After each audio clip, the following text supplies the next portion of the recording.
evening and welcome to the No Montana Lecture for October 10th, 2007. Thank you for coming out on a chilly, rainy night. But we've got a hot program for you, so you'll be okay. Kim wanted me to announce Stories and Stones, which is the sheet I handed out to you, which will be happening on October 28th at the Missoula City Cemetery, 12:30 to 3 p.m. And she won't be the only one there. I'll be there too. It's a lot of fun. Come out and find out some more history about Missoula. The reenactors are great, and it's a good time. Where is the cemetery? Okay, if you go down Broadway to Scott Street, which is a light, turn right. Just keep going and going and going. And then just before it ends, there's a street called Rogers Street. Turn left, just follow that road along, and there's a big grove of trees that there'll be people milling about, and you'll see it. It's the largest cemetery in the state, I think, so you can't miss it.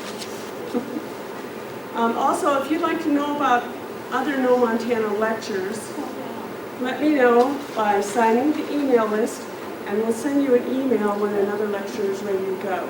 This will be the last one for 2007, but we will have some more in the spring. Okay, for tonight's program, Kim Kaufman and her husband bought their property in Lowell in 2000, and they love living there. She has been on the board of directors for the Travelers Rest chapter and is currently on the PRPHA board. I don't know what that is. Travelers Rest Preservation and Heritage Association. Thank you. Rest State Park. Kim also formed the Women's Living History Project, which won the National Award in 2006. She is a docent at Travelers Rest State Park once a week and also volunteers at the Historical Museum at Fort Missoula. She also runs reenactor programs at local schools and does several other programs with other reenactors. Kim also belongs to the Western Montana Genealogical Society and is an active Red Hatter. Please welcome Mary Gleim.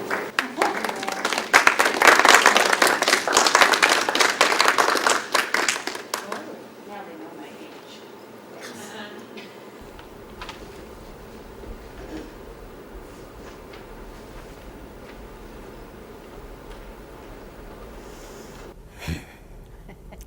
I am Mary Gleim, G-L-E-I-M.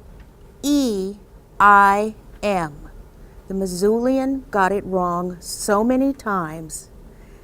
That is not the only thing that they got wrong. There are so many myths and stories, and most of them are lies. Tonight, I'm going to tell you the true story, that, at least as I remember it, okay? I'll just start right off. One of the things they said was that I smuggled lace and diamonds. Tell you, a gal's got to do what a gal's got to do, right? You got to make a living, huh? Okay. Here, would you hold that for me? I want it back, though. I was born in Ireland in 1845. At the height of the potato famine. So tonight is going to be audience participation.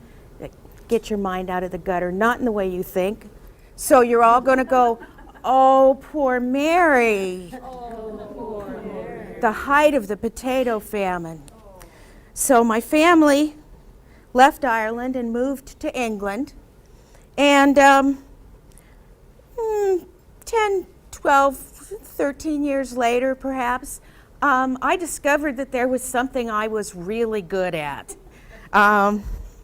So I left my family and took off on my own and started amassing my fortune.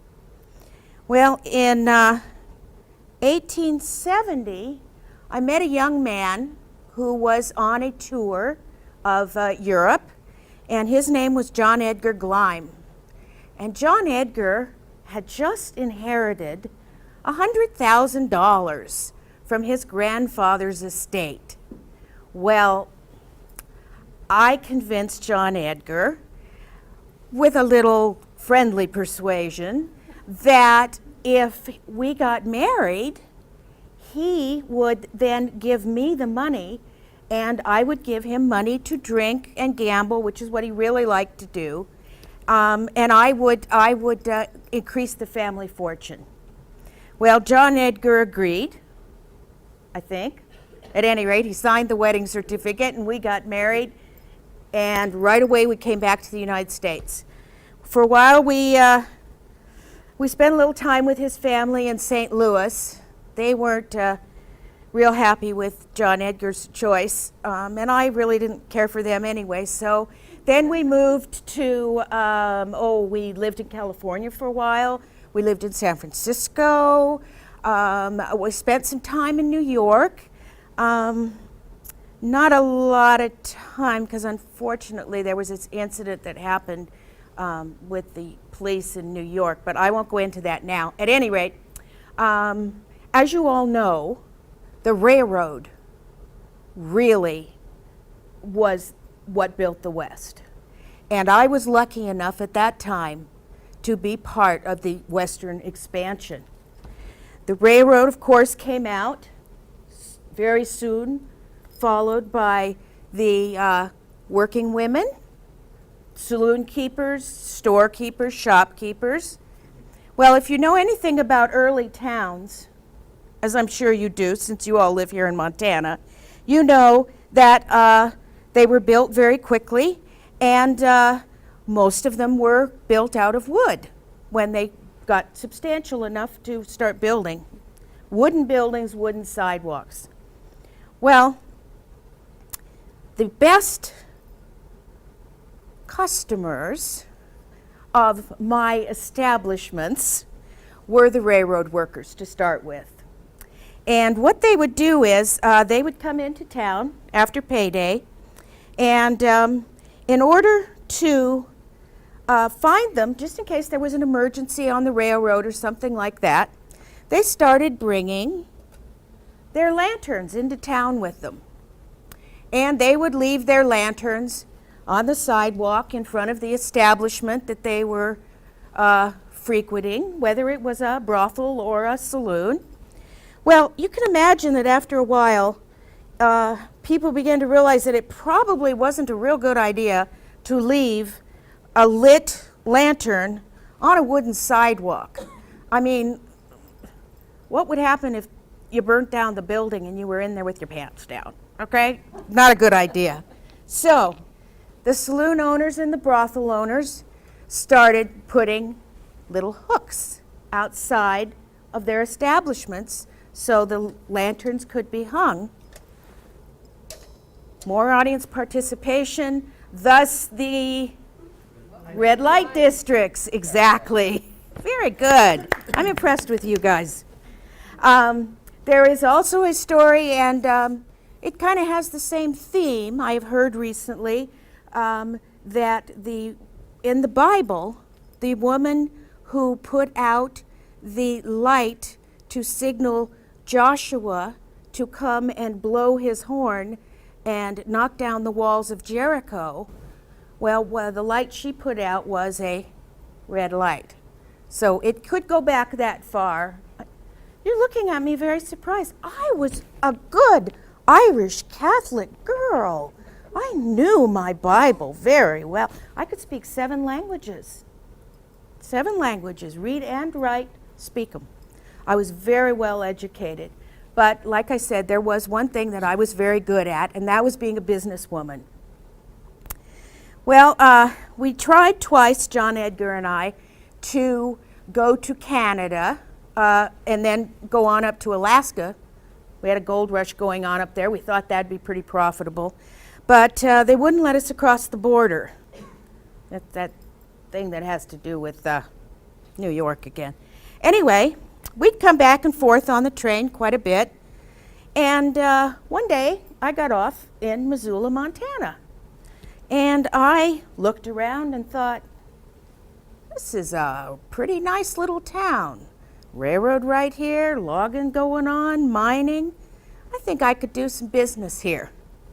So we stopped, and I'm very, very proud of this, that I was able to put up $10,000 as a bond to the county of Missoula to tell them that I was a good business risk, which meant that I could be a sole trader, meaning my businesses were in my name.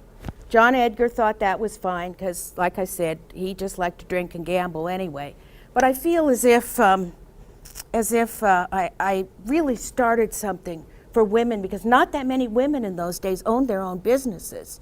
You know, I mean, I'm sure that you and I do different businesses, but I was kind of a forerunner for you, I think. So you're welcome. So I will pass this around and you can take a look at it.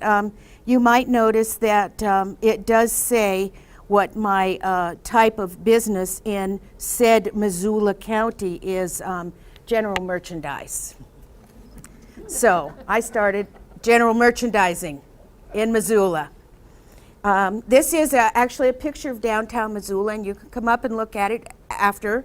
It's in the early 1890s, and as far as we know, it is the only picture that exists of the curve around Front Street. You will see plenty of pictures that stop right here, but this is the only one that shows my buildings. Oh, where's my friend Jean? Oh, there you are. Here, the Shamrock Saloon's right there, honey, okay? That's the one I gave you the little coin for. There we go. Right there, Shamrock Saloon, right there. So, I got here to Missoula. I put up the $10,000, and I took out an ad in what was then called the Missoula Gazette. Mrs. M. Gleim begs to inform the public that she has just returned from Chicago with 2 carloads of the newest and latest styles in furniture. Having more than she requires for her own new lodging houses, she will sell bedroom sets and lounges, spring mattresses, wool mattresses, bureaus, etc. at cost price. Don't forget to call at the big new red house on Main Street. No reasonable offer will be refused. Wire spring mattresses start from $350 upwards. Now, I was selling furniture. That's what started my great fortune. I was able to take off, and what I ended up doing was I invested in real estate. I bought, at one time I had 7 buildings that I either bought or built myself on Front Street. 2 of them still exist on Front Street. You can go down there.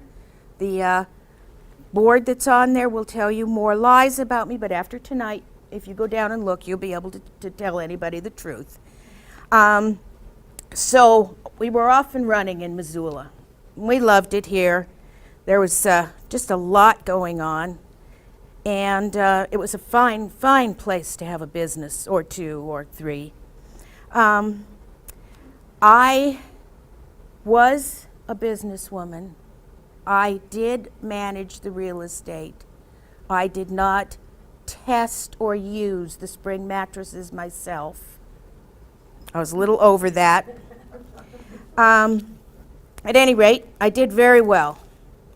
Now, my one main problem was that I had a bad temper, and I just could not abide stupid people.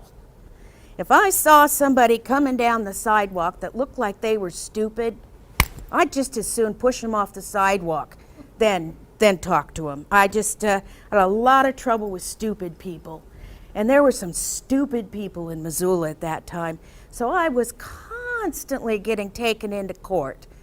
This person was suing me, that person was suing me. Oh, I'd attacked that person with the whip of my buggy and wrapped it around his neck and dragged him down the street. Do I look like the kind of lady that would drag somebody down the street with a bullwhip around their neck? Well, Judge Woody, my nemesis, well, he believed the other guy, and I was fined. And so there were quite a few incidents, which you can still read about in that yellow journalism paper, the Missoulian, that just loved to put me on the front page. Oh, here, I have one. Listen to this one. Women have fight. Women have fight. Mother Gleim, they called me Mother Gleim, is determined that the city officials shall not starve to death this winter, and today plunked up another 100 silver scads for fighting last night on the public streets. She attacked Big French Bertha, but found her match in the Adiposian blonde, who lost no time in wiping the earth with the old bruiser, who heretofore has a full sway among the bedecked and bedizened damsels of Missoula's midway. Now, is that, what, could you even tell what they were saying? Number one, it was a lie. She didn't whip me. I kicked her butt, okay? All right? Anyway, that's how the Missoulian treated me. Now, oh dear. So I did have an arrogant disregard for the law. I felt as if it didn't really apply to me. I don't know. Audience participation. Do you think I should tell you the story about the priests or not? No, you don't want to hear. No, you do? All right. Well, the McCormick's child, McCormick Park, those fine, upstanding citizens, of whom Kate McCormick, I rented property from her on Front Street. So don't let the McCormicks ever tell you they were just so lily white. She had a child that died. And again, I told you I was a good Catholic. I noticed that in the house there were not candles. There's supposed to be morning candles. And so I went over to the rectory to talk to the two priests. One was Italian and one was English. And I asked them why they didn't have morning candles out for the child, because I was afraid the child's soul was not going to go to heaven. Well, the priests acted like they didn't understand what I was saying, and I just got very upset about it, and I didn't understand. I mean, one of the priests was Italian, and the other was English, but they were priests, Roman Catholic priests. Now, don't you think they would have spoken conversational Latin? I spoke conversational Latin. I asked them in Latin where were the candles for the McCormick child. Well, they just didn't know what to make of me, and I just got so upset. And I just kept pacing and pacing, and it was getting worse and worse, and I tell you, I was so upset about it. And then I started to sway, and then I got very faint, and I fainted right there next to the priest. Well, do you know what he did? He had me arrested for assault and battery because he said I ripped his robe when I came down. So Woody hauled me off to jail. He'd learned by then that if he gave me something to drink in jail, I would stay pretty quiet for the night. So I did. I posted bail, and I was out the next day. The priests did, in fact, win that trial. They said I attacked them, and I ripped their robe. Now, what have I told you? I was a good Irish Catholic girl. I never would have attacked a priest. So if you hear that story, it is wrong. It's a lie.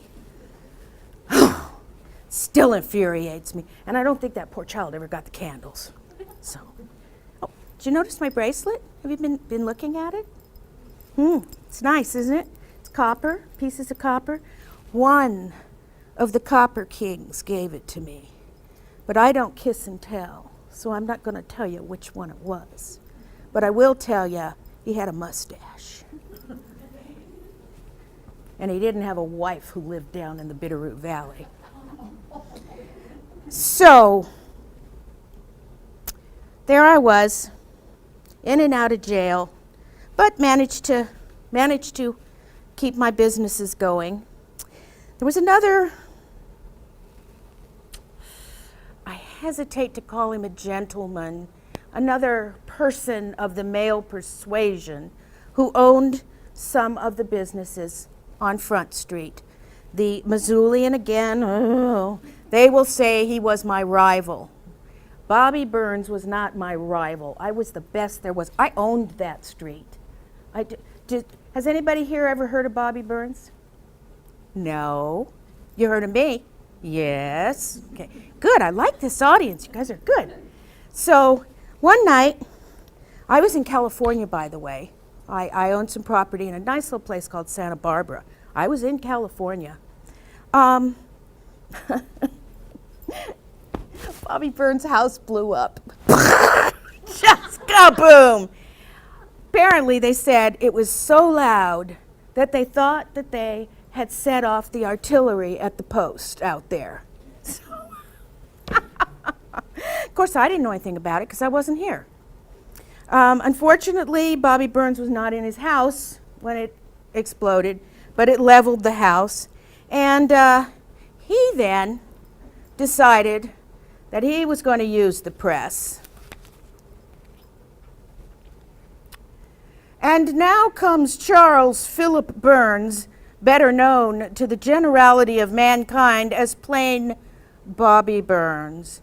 And through the columns of the great advertising medium, the Missoulian, he announces to the world in general that he will cheerfully part with 500 scads of his hard-earned savings for the apprehension and conviction of the person or persons who attempted to wreck his mansion and elevate his soul to a purer and better world through the agency of a stick of dynamite. Well, I am here to tell you right now, Bobby Burns never went to heaven. So I got back, and they arrested a denizen of the Badlands, as they called him, and a soldier at Fort Missoula, who pretty soon fingered me and said that I gave him the money and set it up. Well, I still tell you, I wasn't here. I was out of town. But Judge Woody took them at their word, so they put out an arrest warrant on me and hauled me off to jail again. Well, I had quite a trial. Patrick Mason was tried before me, and he was actually found guilty and sent to Deer Lodge. The soldier, fortunately for him, was found to have very little to do with it and was actually let off. If you want to know anything about him, you can go to the Post and ask about him. But then came my trial. It was quite a sensation. You can imagine by now what the Missoulian did with my trial. Well, I was very calm, and it took several days, several witnesses, long trial.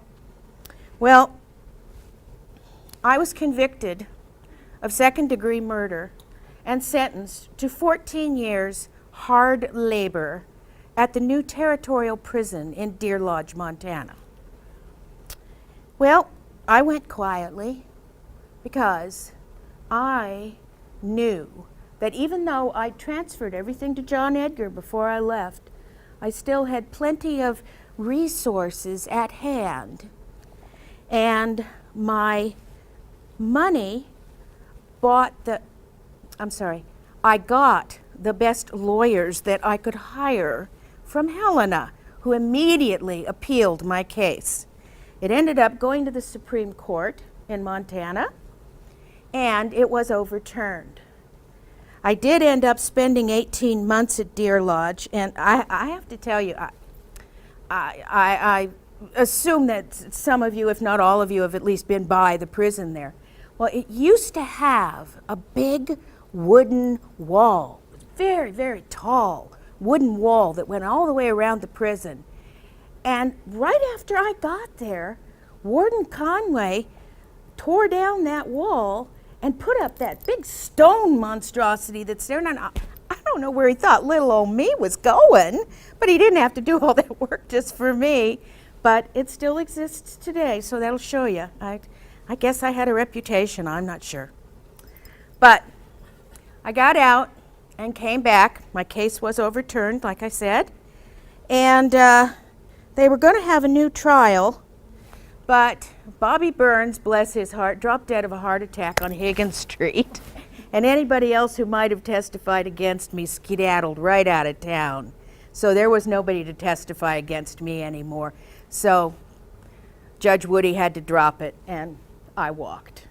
Because, of course, I didn't do it. I didn't have anything to do with it. But I do want to warn you, if you have a trial coming up in front of anybody at Missoula County, you watch your jury really carefully.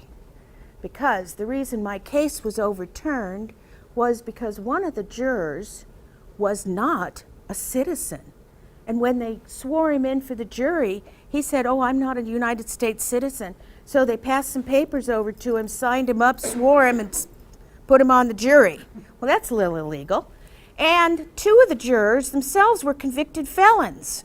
So just kind of keep an eye on your jury if you go to court here. Yeah, they were so excited to let me go, they even gave me my own cup. Isn't that cute? So I came back, and I got everything back from John Edgar, who was happy to just go ahead and start drinking again. And about that time, we're coming into the turn of the century now, and the people who ran Missoula, the founding fathers, had been very okay about having the brothels and the saloons, as long as they stayed on Front Street. But the founding mothers, like Mrs. McCormick, decided that they didn't like having this element in town. So they pressured the citizens and the people, the officials of Missoula, and they started changing the laws. And one of the first things they did was they started changing the liquor laws. And they made it harder to get the liquor into the restaurants and the saloons. Well, you know, you can't have a saloon without having liquor, right, Jean? I mean, you know. So at that point, I started to divest. I bought real estate down in Hamilton. When they opened up the reservation, I bought property in St. Ignatius. I bought property in Dixon. I had a lot of property here in Missoula that had nothing to do with Front Street. I had a ranch that was out beyond the Buckhouse Bridge. Unfortunately, the hay wasn't very good, but it was a ranch nevertheless. I had a ranch in another county. So I really diversified quite a bit. And I thought I was doing pretty well for myself. Well, John Edgar passed away, and I took him back to St. Louis and buried him in the family plot there. And there was some land that was his through some Indian heritage, and I thought that I better get on that right away and see what I could do. And that actually went to the Missouri Supreme Court, and they ruled that I, by marriage, could not get that land. So I left Missouri then and came back to Missoula. Unfortunately, there was something I forgot. I think I forgot to give John Edgar a tombstone. Yeah, I think I forgot that. I really ought to take care of that, huh? He's just kind of laying there with no marking at all. Oh well. I didn't get the land. So I came back and just kind of lived a quieter life. That incident with Big Bertha I already told you about was earlier. But now French Emma, she had a knife and she was going to get me. She really was. So it was either me or her, right? I tried to tell Judge Woody that. He threw me in jail anyway. She said, "Oh, you should." Oh, I don't have it with me, but you can look it up. The Missoulian described her face as a work of art with all the colors from my slugging her and hitting her. Well, I didn't say anything about what I might have looked like, but anyway, I won that one too. Why are you laughing? You think I wouldn't? And as you can tell, I was also not 5'2" and 300 pounds. I took off a little weight in prison. I thought it was good for me, the prison diet. But I was never 300 pounds. I can guarantee you that. So in 1914, I did die. Influenza or cirrhosis of the liver, whichever you want to believe. I had a lovely, lovely little funeral. And I had a niece and a nephew who were here. Actually, they were in Anaconda, my niece. Again, good. I raised her. I sent her to a convent in Belgium where she learned to speak about 8 languages. And then I brought her out here to kind of help me with my business.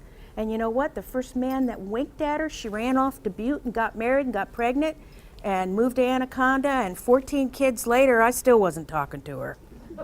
Boy, talk about being a good Irish Catholic.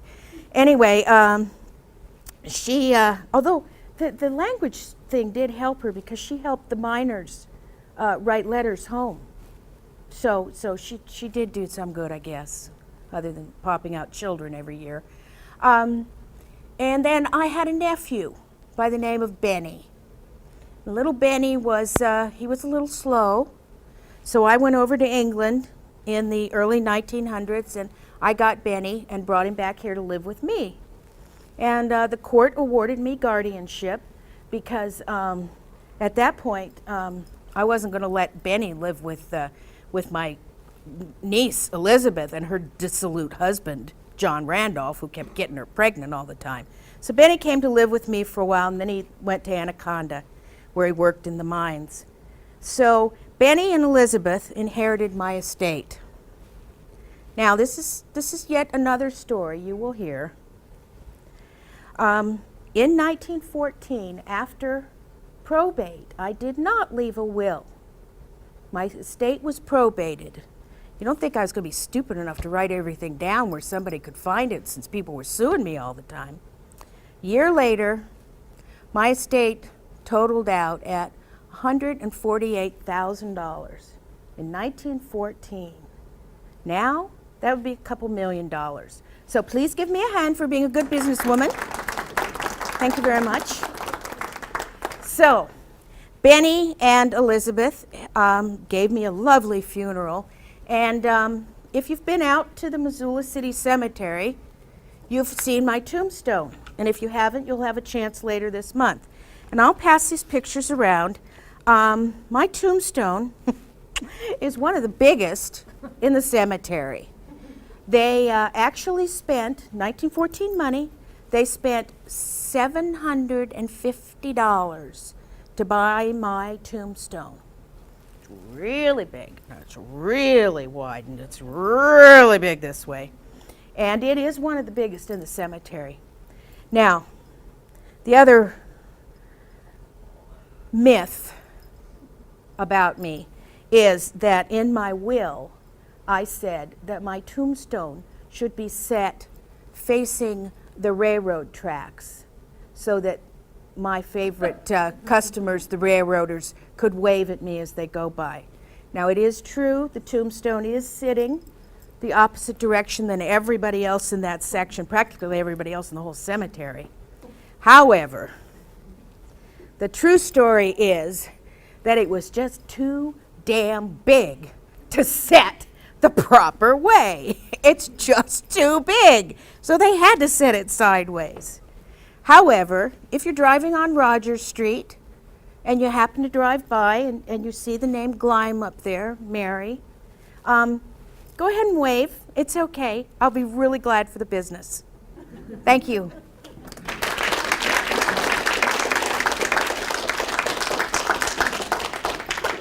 Questions? Yes, ma'am. Were there other women in the prison when you were there for 18 months? There were. There were. They had just started bringing women in, so I was not the first. We were housed on the third floor of a building called the Federal Building, which no longer exists, but it had a lovely view. It was 3 stories, and I could look right over that old wall, right out onto the mountains, and it was a lovely view. But I was one of the first, but I was not the first, because otherwise I sure would have told you. What year was that? What year? 1914. You were in prison in 1914? Oh no, I died in 1914. I'm sorry, I thought you were talking about the tombstone. Yeah, what year were you in prison? 1893. 1893? Yes. Don't look so puzzled. Do the math, it works. I'm real good at math. Yes, ma'am. I think you said there were 2 buildings on Front Street that are still there. There are. I was wondering what they were. Gleim 1 and Gleim 2. They are down there. They're, let's see. Well, you can come up and look later, but where the saloon is, right here, is where Caris Park, where you go down to Caris Park. This is the Florence Hotel. This was what was called the Hammond Building, and it burned. They rebuilt it, and the bottom part of it is still called the Hammond Arcade. So this is Front Street. Here's the old this is the old St. Pat's Hospital. Here's the church over here, and my buildings are right down here. They're 2 brick buildings, and they both have been restored in my honor. I mean, in my memory. You know.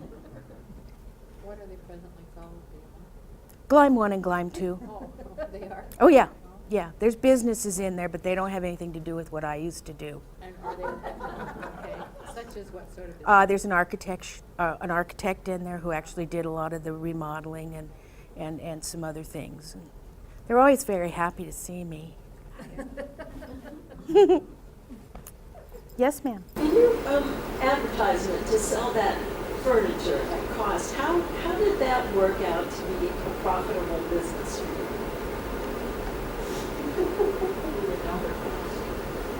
How did running a brothel become profitable? Is that what you're asking me? No. Sorry. I guess I took. Sorry, I'm teasing you. I'm teasing you. I would actually rent the rooms to the girls. Now, I am not adverse to saying that I would occasionally troll the train station to see what kind of nice young ladies were getting off who might need jobs. But I was not the kind of madam with a heart of gold who sat with the piano player and said, "Hi, boys, come on in." I was the businesswoman. I owned the buildings. I rented the space to the women, and then they would pay me a portion. Okay. So, but then I did make a lot of money in real estate. I diversified. A lot of madams did end up drug addicts, you know, broke, down on their luck, out on the street, whatever you want to call it. And I'm here tonight because I didn't. And I wasn't.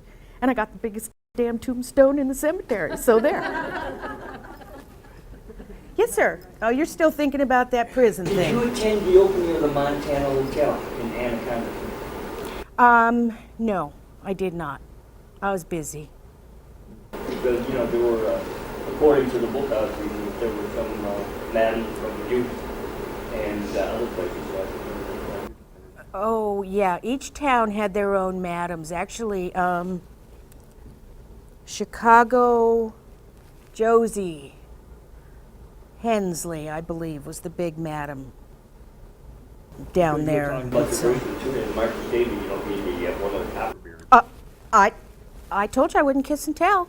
I didn't say it was Marcus Daly. But what I was saying is he opened up the Montana Hotel. Yes, he did. And yes. he did things in, you know, in a direct way, but then again in a candid way. For instance, there was 185 rooms in the Montana Hotel, and there were 185 people that died at the Alamo, you know, which probably was coincidental that he built it up that way.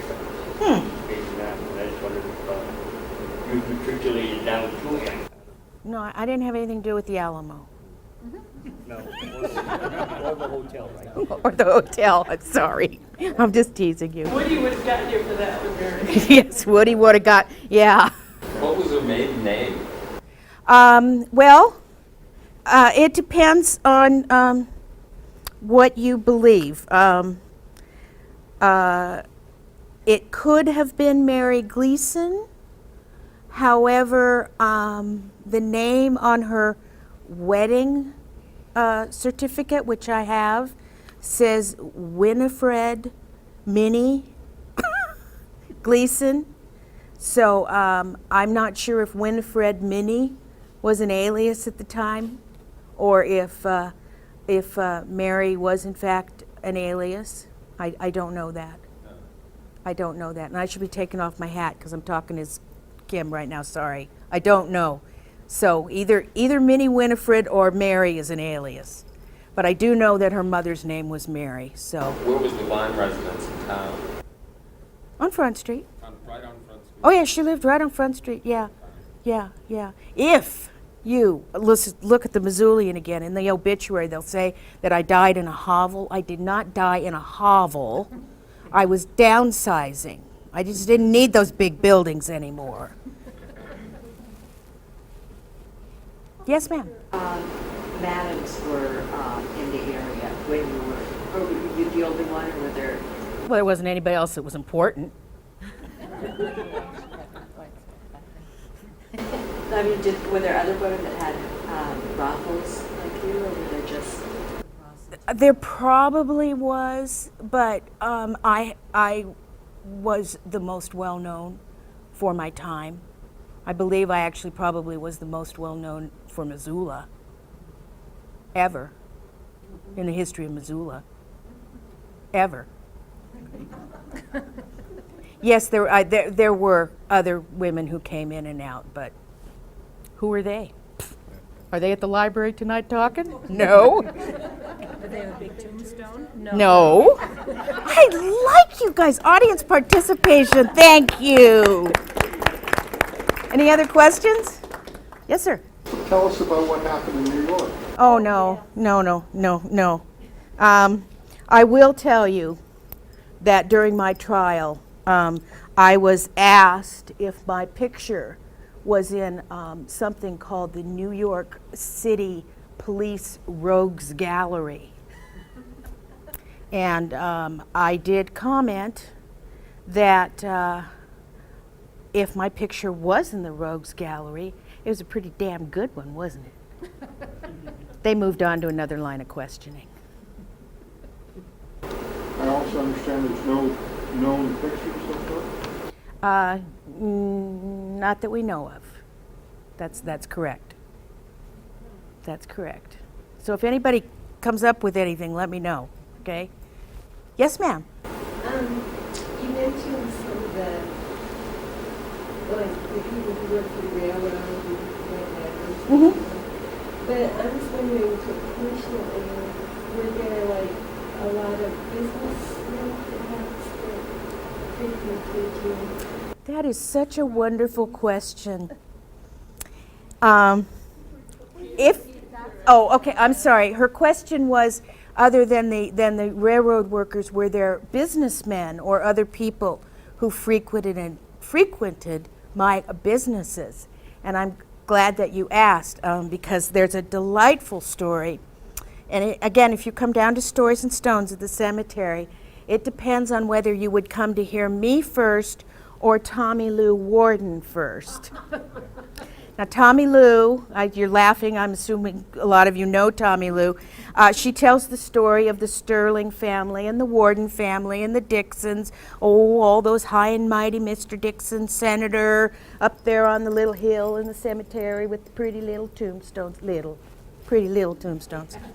Well, depending on who you see first, one or the other of us will tell you that when Mary's estate was settled, Mr. Sterling Bank, Mr. Sterling spent $150 and bought a brass bedstand from Mary's estate. And Tommy Lou says his wife never slept with him after that. So I believe the answer is yes.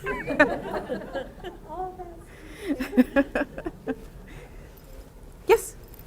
In Gleim 1 and Gleim 2, how many prostitutes were working at each? They're small buildings. They're small buildings, yes. Oh, there would just be one person per room. Yeah, yeah. And in a normal brothel of that time, the upper floors would be the bigger rooms. The middle floors would be a little smaller. And if you had the unfortunate job of working in the basement, those were called the cribs. They were very small. It was about a bed and a washstand, and that was about it. There are still some brothels. There's one in Wallace that you can tour, and there is another one in Butte that's closed right now, but they do open it on special occasions, called the Dumas brothel, and that's quite extravagant. But these buildings are small, so I think the rooms are probably just, enough. You only had 15 minutes, if you.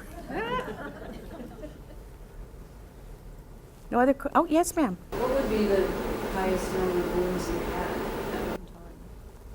Well, wow.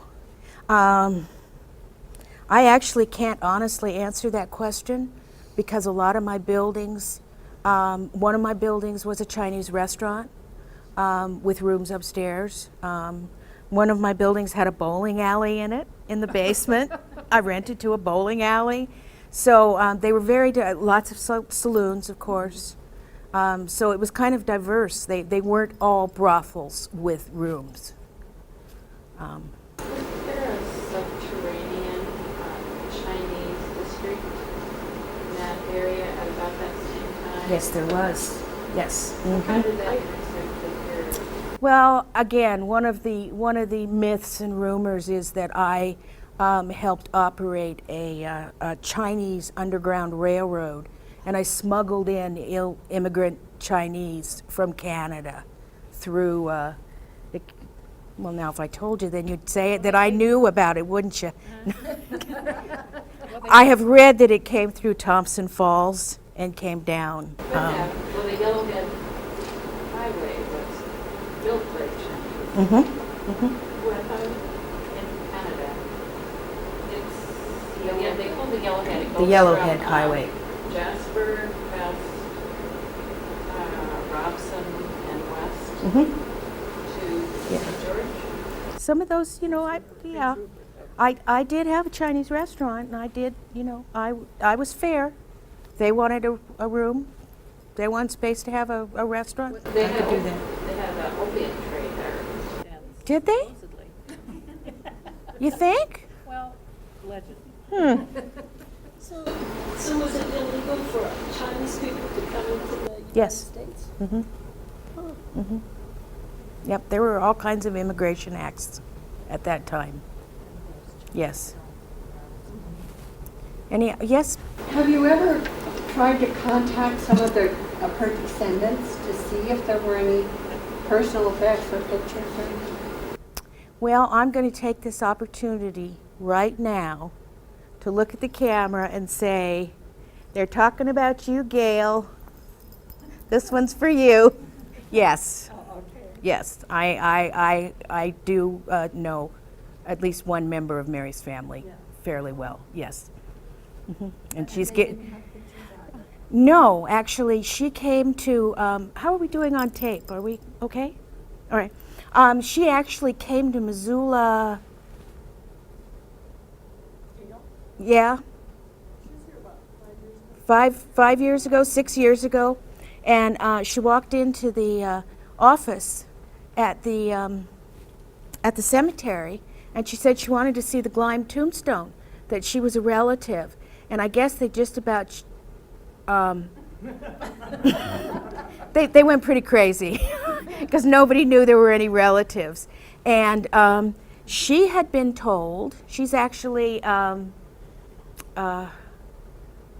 oh dear, okay, Mary, Elizabeth, her niece. Elizabeth had all those children. Gail's father was one of those children. And she had actually been brought up to know that her Aunt Mary imported lace from Europe. And that's where the money came from. So I'm not sure if they told her at the cemetery, but I know she came here to the library and she spoke to Paulette, and then she told me in an email she got a hold of the book Speaking Ill of the Dead, and she laughed herself silly that night in a Missoula motel that she actually found out all about the real Aunt Mary.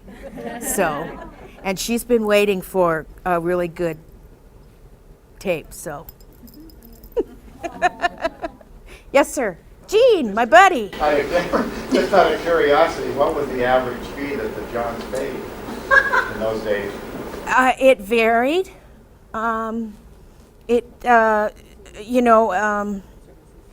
It's services rendered. You got it. You know more about this than I do. We'll speak to her afterwards, okay? A 15-minute quickie, probably about 50 cents. Yeah. But, and I can do this because there's no children present tonight, but the gentleman had to clean up first and had to be inspected very quickly. Even if there was a line, the women had to be careful. It doesn't mean that they didn't get diseases, but they did have to be careful. So there was always a washstand in the room. And it was not for the girl, it was for the man.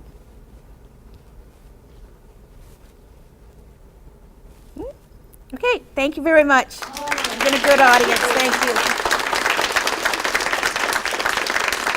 And you come up and look at anything or